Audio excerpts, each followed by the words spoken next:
अमरीकी सदर Joe Biden को बड़ी परेशानी का सामना करना पड़ रहा है। रिपब्लिकन पार्लियामेंट मेंबर्स ने जो बाइडेन के खिलाफ सख्त बयानबाजी भी की।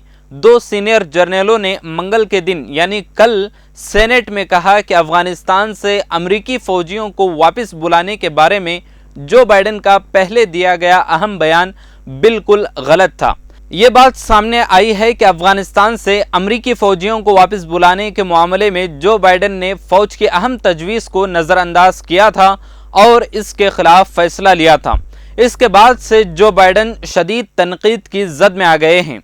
अगस्त में एबीसी न्यूज़ को दिए गए इंटरव्यू में बाइडेन ने कहा था कि अगर इनके फौजी मुशीर उन्हें अफगानिस्तान में एक छोटी मिकदार की फ़ौज रखने के लिए कहते तो काबुल में शिकस्त नहीं होती, लेकिन हमें किसी ने ऐसा मशवरा नहीं दिया। अब ये बात सामने आई है कि सदर का ये बहुत ही अहम बयान बिल्कुल गलत था।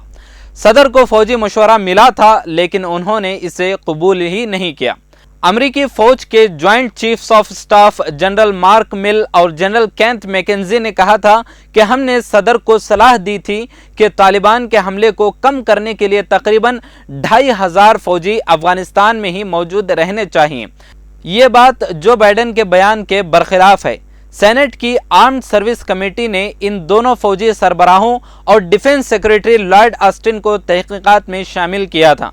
अमेरिकी सेंट्रल कमांडर के सरबराह जनरल मैकेंजी, जिनकी रिपब्लिकन एमपी तफ्तीश कर रहे हैं, उन्होंने बताया कि उन्होंने मशवरा दिया था कि अफगानिस्तान में 2500 फौजियों की एक छोटी सी फोर्स को बाकी रखा जाए।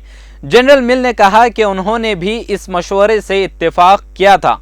Alaska Republican parliament member Dan Sullivan के इस सवाल का तो फिर क्या बाइडेन का बयान गलत है, इसका उन्होंने बराह रास्त जवाब देने से इनकार कर दिया। बाइडेन ने यह भी कहा था कि अमेरिकी ट्विन टावर्स पर हमला करने वाले ओसामा बिन लादेन के अलकायदा तंजीम को ख़त्म कर दिया गया है, लेकिन दो आर्मी चीफ ने जोर देकर कहा कि अलकायदा अब भी अफगानिस्तान में मौजूद है। रिपब्लिकन अरकान पार्लियामेंट ने मुतनाज़ा बयान देने वाले सदर जो बाइडेन के खिलाफ सख्त बयान दिया है।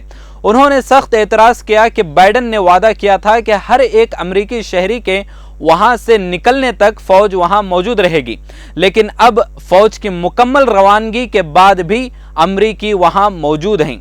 ये भी कहा कि तालिबान एक दहशतगर्द तंजीम है और इसने अलकायदा से अपना ताल्लुक़ ख़त्म नहीं किया है। अलकायदा या आईसिस की दोबारा तश्कील से अमेरिका पर दोबारा हमले के बहुत ज़्यादा इम्कानात हैं। जनरल मिल ने खबरदार किया कि अगले 12 से 36 महीनों में इनकी सरगर्मियां तेज़ हो जाएंगी। डिफेंस सेक्रेटरी ऑस्टिन ने कहा कि हमने एक रियासत बनाने में मदद की, लेकिन हम एक मुल्क की तामीर नहीं कर सके। हमने और हमारे इत्तेहादियों ने अफगान फ़ौज को जो तरबियत दी वो चंद लम्हों में ख़त्म हो गई। बहुत से मकामात पर बग़ैर फायरिंग के हथियार डाल दिए। यह हमारे लिए हैरान कुन था।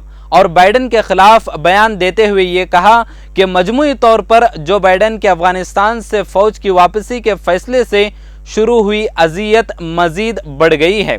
इस तरह से अफगानिस्तान में चली 20 साल लंबी जंग के नतीजे में अफगानिस्तान पर दोबारा तालिबान की फतह के जो कुछ हालात वहां बदले हैं, उन सब का जिम्मेदार अमेरिका के सदर जो बाइडेन को बताया जा रहा है और अपने जर्नलों की बात ना मानने की वजह से उन्हें तनकीद का सामना भी करना पड़ रहा है। मुल्क को दुनिया की ताज़ा तरीन खबरों को जानने के लिए मिल्ली डाइजेस्ट चैनल को सब्सक्राइब करें, बेल आइकन को प्रेस कर ऑल पर क्लिक करें।